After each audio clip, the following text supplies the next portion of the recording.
Hits Prime FM apresenta Eleições 2022. Entrevista. Saiba agora as regras da entrevista para as eleições de 2022 na Hits Prime FM. Todas as entrevistas feitas com os candidatos às eleições de 2022 irá girar em torno das propostas apresentadas pelo mesmo. As entrevistas terão um padrão com 20 minutos de duração, mas 2 minutos de considerações finais feitos pelo candidato. É recomendado que os candidatos evitem mencionar os nomes de seus concorrentes ou até mesmo de outros políticos, se concentrando em seu tempo nas propostas locais. Caso infrinjam tal regra, serão interrompidos pelos mediadores que irão conduzir a entrevista. Também não será permitido ataques a instituições ou até mesmo populares em geral, sendo interrompido pelos mediadores da entrevista. A Hits Prime FM tem o dever de garantir aos candidatos um ambiente tranquilo, sem ataque ou ofensa por parte dos mediadores. Também queremos oferecer à população que estará acompanhando uma oportunidade diferente de conhecer os candidatos com questionamentos sérios e importantes. Os candidatos que serão entrevistados pela Hits Prime FM devem respeitar as regras impostas pelo Departamento de Jornalismo. Devem também responder com a maior sinceridade possível os questionamentos feitos pelos entrevistadores. Os candidatos também devem respeitar o tempo estabelecido, evitando que o mesmo seja extrapolado. Na capital do Nortão, 7h02, 7h02. Nós já estamos recebendo aqui a candidata Sargento Lucélia. Antes da gente colocar o tempo, ô Wagner, deixa eu só pegar o bom dia da candidata aqui. Candidata, bom dia, um prazer recebê-la aqui nos estúdios da Hits Prime FM. Bom dia, Kiko, prazer é do meu. A gente está colocando novamente meu nome à disposição para um pleito eleitoral. Agora sim, o Wagner, por gentileza, vamos colocar o tempo de 20 minutos da candidata na tela, para que a gente possa começar a nossa rodada de entrevistas nessa manhã de terça-feira. Valendo, candidata, eu gostaria que a candidata dissesse para a cidade de Sinop, para os seus eleitores, quem que é Sargento Lucélia? Primeiramente, Kiko, bom dia aos nossos ouvintes da Hits Prime. E a Sargento Lucélia, é isso aqui que vocês vão estar ouvindo da gente, que nós somos mulheres e estamos colocando nosso nome à disposição justamente para aumentar essa representatividade nas câmaras, agora à disposição como deputada federal, candidata a deputado federal no Congresso Nacional. E sou sargento já há 18 anos, já trabalhei na saúde há 4 no município de Sinop, na prefeitura, e trabalho com projetos sociais dentro da instituição da Polícia Militar, desde quando formei aqui em Sinop, e nós estamos colocando à disposição justamente por essa necessidade de termos mais mulheres dentro da política, para fortalecermos as políticas públicas direcionadas à segurança dessa mulher e da família. Eu gostaria que a candidata explanasse um pouquinho melhor a respeito, que seria a segunda pergunta, por que colocar o seu nome à disposição. A senhora acredita que a representatividade da mulher está baixa na Câmara dos Deputados? Em todas as câmaras é baixíssima a representatividade das mulheres. Então, eu observei em alguns momentos que a mulher, ela não é que ela não queira participar da política, é porque tem uma certa dificuldade de estar adentrando dentro dos partidos, até mesmo para estar fazendo essa representação política partidária diante da nossa população feminina. Qual a principal bandeira da candidata, se caso chegar lá no dia 2 de outubro? Kiko, eu vou tentar priorizar as políticas públicas direcionadas às nossas mulheres, porque a gente já tem um embate todos os dias no nosso serviço como operador de segurança pública, no atendimento às nossas mulheres de vítimas, que são vítimas de violência, família, criança abusada. Então nós vamos direcionar para que essas políticas realmente aconteçam, porque a lei está aí, ela tem que ser cumprida.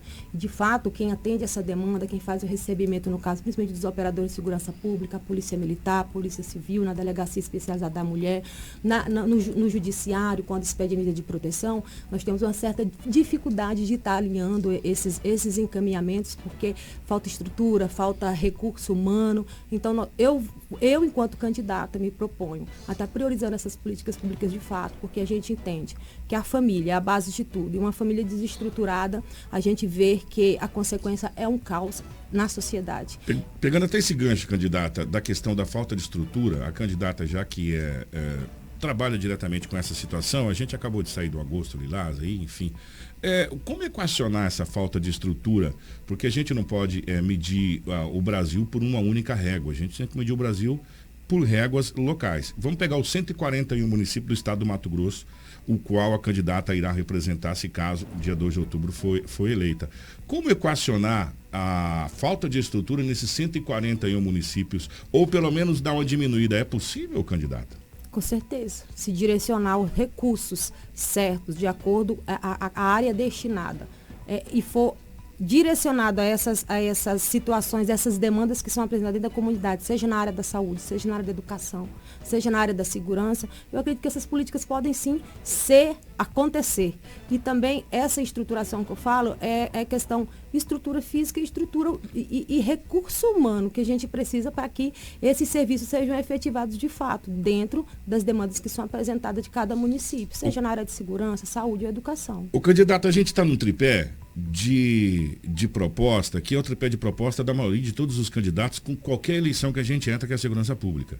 Mas se a gente venha para a nossa realidade nua e crua, que ela está aqui, Sinop, que é a quarta cidade do estado do Mato Grosso, a quarta economia, nós vamos ter uma delegacia da mulher estruturada há questão de 2 anos. Antes a gente não tinha. Aí a gente pega outros municípios, vamos pegar do Araguaia, cidades do Araguaia, onde não tem nem sequer uma delegacia normal, convencional, que tem que ser atendida. Não precisa ir longe. Aqui nós temos delegado aqui de Sinop que atende cidades vizinhas. A gente não está, meio que tendo um certo sonho de equalização de região, candidata?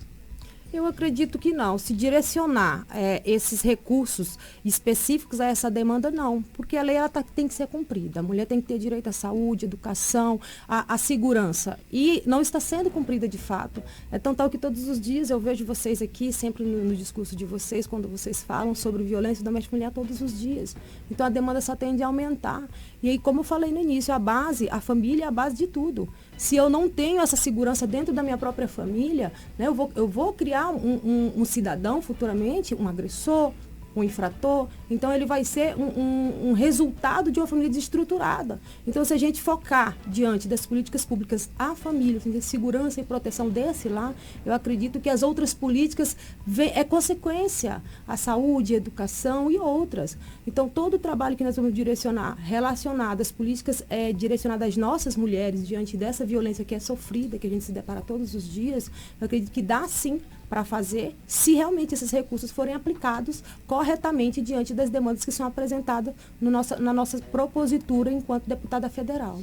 Quando a gente vai rodando nas entrevistas, a gente vai vendo que tudo é uma questão de efeito dominó. Você derruba a primeira peça, as outras peças vão derrubando o subsequente. Quando a gente fala em base estrutural de família, como a candidata está falando, a gente parte do pressuposto de educação. Exatamente. O que tem no seu projeto para a educação? Para a educação, no caso das nossas mulheres, família, a gente vai estar propondo uma creche integral, porque a necessidade para que essa mulher saia desse ciclo é justamente ter esse apoio, esse suporte estatal, institucional, que também é por direito da mulher, é lei e é direito dela, para que ela possa, né, ter essa dependência financeira e conseguir sair desse ciclo. Então, dentro da educação, o nosso foco vai ser nessa questão desse cuidado dessa criança, para que essa mãe tenha essa liberdade de estar saindo, estar sendo independente financeiramente, estar se profissionalizando, para que, de fato, ela saia desse ciclo de violência. Cris. Candidata, quando a gente entra no âmbito de violência, não só contra a mulher, mas a gente também está vivendo uma grande onda de homicídios aqui na nossa cidade, não só na nossa cidade, mas também como na nossa região, no Brasil em um todo. Quais serão os seus projetos em volta dessa segurança pública? Direcionado às nossas mulheres, que até falou, a dificuldade é um sonho reestruturar ou criar delegacias, mas nós, como propositura, nós colocamos o seguinte diante dessa demanda, que se direcionarmos corretamente os recursos que estão descritos em lei, eu acredito que pode sim ser feito uma delegacia especializada, um juizado especial de violência doméstica, para justamente estar minimizando essa situação de violência dentro dos nossos lares, em relação às nossas mulheres e aos nossos jovens e adolescentes. Qual será a causa que a senhora acredita que esse dinheiro, que essa verba não esteja chegando de forma correta para a segurança pública? Olha, eu acredito que, não para a segurança pública, mas para as instituições que efetivam esse trabalho de fato, no caso a Secretaria de Assistência Social, que faz o recebimento dessa acolhida dessa mulher, das delegacias, eu acredito que esse recurso, ele tem que ser direcionado para que essas políticas sejam efetivadas. Eu estou colocando a minha disposição justamente para participar desse processo, para entender por que esses recursos não estão chegando para que realmente as políticas aconteçam. Inclusive, nós temos a Casa Brasileira da Mulher, que já é realidade no Mato Grosso, Kiko, e ainda não veio para cá. Por que não chegou? Por que não foi direcionada essa casa ainda que tem essa necessidade do recebimento dessa demanda? Que nos nossos atendimentos nós sentimos essa dificuldade e como policial militar nós somos muito limitados a estar resolvendo o problema de fato para que essa mulher saia realmente desse ciclo, porque a Casa Brasileira ela abrange tanto a parte judicial, que é na questão de pensão, guarda e outros, como também na parte alimentícia, na parte profissionalizante dessa mulher, todo o atendimento psicossocial. Olha quanto uma gama de atendimento e de proteção que essa mulher vai ter diante da violência que ela sofre. Então nós entendemos que se de fato for direcionado esses recursos e vir essa estrutura que realmente já é realidade no estado de Mato Grosso, eu acredito que vai minimizar, sim, aqui na cidade de Sinop, essa situação de violência dentro dos nossos lares. O candidato, a gente de novo volta naquele famoso tripé de campanha, que é saúde, educação e segurança pública. A candidata, notoriamente, vem da segurança pública, ou seja, então tem um domínio maior sobre a fala da segurança pública. Mas a gente vê, candidata, que o problema da segurança pública não é só contra as mulheres. A gente vê hoje, por exemplo, um aumento da criminalidade assustadora. Sorriso, recentemente, já que a candidata é deputada federal, pela federação, Sorriso entraria junto no pacote, teve um aumento de mais de 400% no número de homicídios. Eu gostaria de saber, claro que a questão da mulher é em pauta, talvez, a grande bandeira da candidata, mas para a segurança pública de modo geral, para que as famílias possam ter tranquilidade também, de saber que seus filhos estão tendo uma boa educação e não estão nas ruas. O que a candidata propõe para a segurança pública no Mato Grosso? Para a segurança pública, a minha propositura é valorização desses profissionais que estão na linha de frente, tanto na parte ordinária como na parte extraordinária, e executam esse serviço de segurança pública na linha de frente. Valorizar esse profissional, estruturar nossas polícias, nossos quartéis, para que a gente possa fazer um serviço de excelência dentro da comunidade. Eu acredito que também, é de certo que tem esse recurso para estar destinando, inclusive nosso governador Mauro Mendes fez algumas destinações de recursos para estar equipando nossas polícias, tanto na parte civil, na polícia civil, como na polícia militar e outros. Então, eu acredito que essa valorização desse profissional, de fato, tem um efeito de minimização na questão de insegurança dentro da sociedade. Gente, para vocês terem uma ideia, existe um site na internet chamado Portal Transparência, que é do governo federal, portaltransparência.gov.br. Eu, por curiosidade, fui perguntar quantos milhões de emendas ou bilhões de emendas foram liberadas em 2021. Foram 6.627 emendas criadas, totalizando 33,40 bilhões de reais. Desses, 15,90 bilhões já foram pagos de emendas. É desse recurso que a candidata está falando, das emendas proposituras que cada deputado tem direito para se destinar? Ou a candidata está falando de viabilizar outro tipo de recursos em emenda à parte, nesses projetos que a gente está conversando até agora? Que eu acredito que a importância dessas emendas vem sim a somar, com o gestor municipal diante dessas demandas e também com o nosso gestor estadual. Mas o alinhamento político é de extrema importância para que se haja uma conversação diante desses recursos para viabilizar cada demanda apresentada por cada município do Mato Grosso, seja na área da segurança, seja na área da saúde, seja na área da educação. Então essa viabilização de fato tem que acontecer, mas o alinhamento político entre as câmaras federais, estaduais e municipais tem que se ter. Esse diálogo tem que acontecer justamente para que essas políticas públicas e esse recurso venham de fato para a demanda apresentada por cada município. Como que a senhora enxerga a política hoje, candidata? Hoje não é novo, porque eu já participei do processo há 2 anos atrás, pelo pleito como vice do Dr. Jorge, mas assim, como candidata, a gente até, não é me vitimizando, mas a gente como mulher sente uma certa dificuldade, até mesmo porque a gente tem casa, tem família, tem marido, a gente fica ausente, a gente fica mesmo com aquele sentimento de que será que eu vou conseguir, mas a gente colocou nossa numa disposição justamente porque a gente, no serviço diário da gente, a gente entende que essas demandas elas têm que ser elevadas, de forma que sejam efetivadas diante das políticas públicas que nós temos, que tem que ser efetivado dentro dos nossos bairros, das nossas comunidades, dos nossos municípios. A gente falou da segurança pública, a candidata falou que quer representar as mulheres em Brasília e disse também que a representatividade é pouca em todas as câmaras.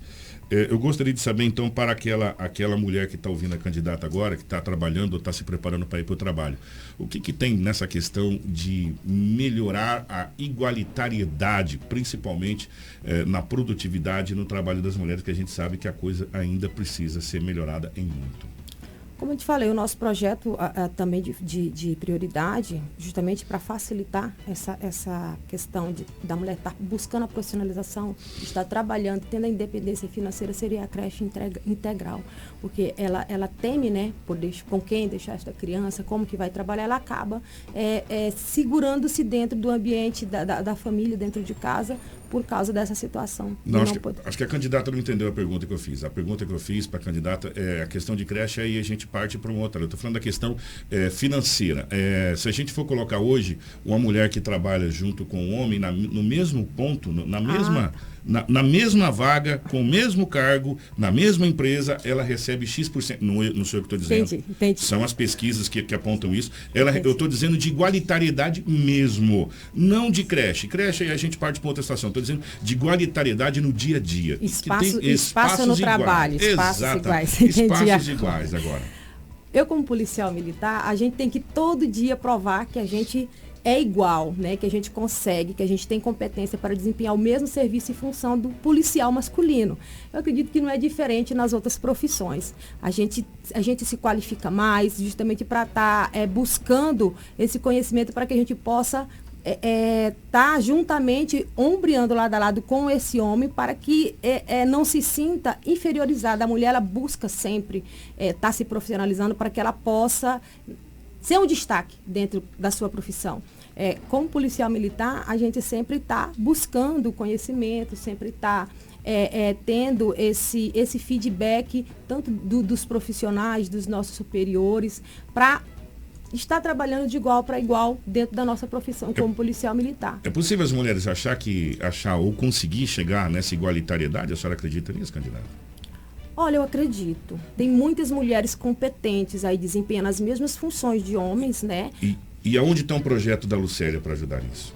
É justamente nessa profissionalização e capacitação dessas mulheres que ainda se sentem, né, com medo de inserir no mercado de trabalho, justamente por causa dessa disputa, é uma cultura, na verdade, né, que ela traz para si, que ela não pode, ela não vai conseguir chegar onde o esposo está, mas ela tem ela tem todo o preparo, né? Eu acredito que se ela tiver esse apoio e suporte diante dessas políticas aplicadas para a profissionalização dessa mulher, se ela tiver, com certeza ela vai nesse embate. Gente, a gente sabe que cada candidato, ele vai chegar, ele tem uma bandeira que ele vai trabalhar mais por aquela bandeira, mas a gente tem que atuar em todos os setores, até porque precisa. Nós estamos vivendo um momento talvez, o grande momento do Mato Grosso de industrialização. Alguns chamam de verticalização da economia, enfim, industrialização. Na questão de infraestrutura, o que a candidata pensa, caso sendo eleita em 2 de outubro de 2022, para o Mato Grosso? Eu penso que, Kiko, muitos falam da BR-163, da duplicação da BR-163, e muitos falam e nunca se fez e nunca aconteceu essa duplicação, até mesmo para nós estarmos evoluindo politicamente na nossa economia enquanto região aqui do Mato Grosso, região norte do Mato Grosso. Então, assim, são muitas promessas que são feitas desde quando eu me entendo. Eu tenho 22 anos de Sinop, que eu me entendo como sinopense, aqui mato-grossense, a gente percebe que não acontece essas políticas de fato, na questão da infraestrutura, que é essa duplicação dessa BR-163. Então a gente vai entrar no processo para verificar essa questão do que tem que ser feito para que realmente aconteça e seja realidade, para que a nossa economia seja forte aqui dentro da região do norte do Mato Grosso. Cris. Candidata, a gente vê que a saúde também sofre um grande déficit, tem um grande gargalo aí. Ao seu ponto de vista, qual é esse principal fator que está afetando a saúde e como fazer para resolvê-lo? Na verdade, Sinop cresceu extraordinariamente nos últimos tempos, nos últimos anos. E a estrutura, o recurso humano de todas as áreas de educação, saúde, segurança não acompanhou esse crescimento. E eu vejo que o básico, o atendimento básico é que faz a diferença em quaisquer demandas, em quaisquer áreas. Na área da saúde tem que ser priorizado e tem que dar uma atenção especial ao atendimento básico dessa família. As UBSs terem uma estruturação para fazer esse atendimento a essa família, para trabalhar a parte básica dessa família em questão de saúde, orientação e informação, porque o preventivo vai fazer com que essa demanda em questão de hospitais e de exames especializados minimize a questão do atendimento da demanda para ser recebida. Eu acredito que na segurança, na educação, na saúde, quando se trabalha a prevenção, você minimiza os custos lá na frente, na questão desse atendimento, quando o usuário vai buscar o hospital, vai buscar as UBSs com uma situação mais grave de saúde. Candidata, a gente sabe que quando a cidade é menor, a gente tem uma facilidade, inclusive, de fazer essa prevenção que a candidata está falando. A gente já teve aí seu médico na casa das pessoas. Mas médico da família. Médico, lembra disso? Mas a cidade vai crescendo e as prioridades vão mudando e as coisas vão mudando. E aí você precisa ter política pública, mas não só depender do governo. Eu gostaria de saber da candidata, o que a candidata pensa das PPPs, projeto público-privado, onde o poder público entra juntamente com empresas, entra com a sociedade para fazer as coisas realizar. A gente já viu, inclusive aqui em Sinop, empresas que ajudam muito nesse sentido. Sim. Essa parceria com as instituições privadas é de extrema importância, sim, até mesmo porque, como você falou, a população vai crescendo, vai mudando as prioridades e esses convênios firmados vêm só a somar com o serviço, né, na área da saúde principalmente. Os hospitais que se dispõem a estar fazendo esse convênio justamente para estar minimizando essas questões de saúde pública aqui em Sinop. E nós entendemos que essa participação da sociedade, né, as outras entidades envolvidas para a resolução desse problema, que não é só, como você falou, o problema da gestão ou das políticas públicas que têm que ser aplicadas de fato, mas também da sociedade em geral. Candidata, o nosso tempo parece que não mais 30 minutos, parece que é 20 minutos, parece que é muito tempo, né? E de repente já passa muito rápido, já terminamos os 20 minutos, mas a candidata tem... O Wagner, coloca para a gente os 2 minutos para as considerações finais que a candidata tem a partir de agora. Para os ouvintes, novamente, eu coloco meu nome à disposição como candidato a deputado federal de Mato Grosso. E a gente se dispõe justamente porque a gente vê a necessidade de vir de encontro desse recebimento dessa população, das demandas da população, para fazer os encaminhamentos que nós devemos fazer enquanto representante, de fato, do Mato Grosso. E nós estamos vindo com o número 2217 neste pleito. Vamos representar as mulheres no Congresso Nacional, a família, e vamos direcionar as políticas de fato que tem que ser efetivada conforme lei, diante de todas as demandas apresentadas nas áreas que a gente tem que focar e dar prioridade, que é o tripé, como o Kiko falou, que é a saúde, a educação e a segurança. Então, hoje eu venho aqui, peço o seu voto, 2217, dia 2 de outubro, para a mudança acontecer. É ficha limpa, é nome novo, Kiko, e somos mulheres, e as mulheres nessa demanda, na linha de frente, que é o braço forte dentro da casa, dentro do seu lar. E é isso, Kiko. E estamos à disposição sempre.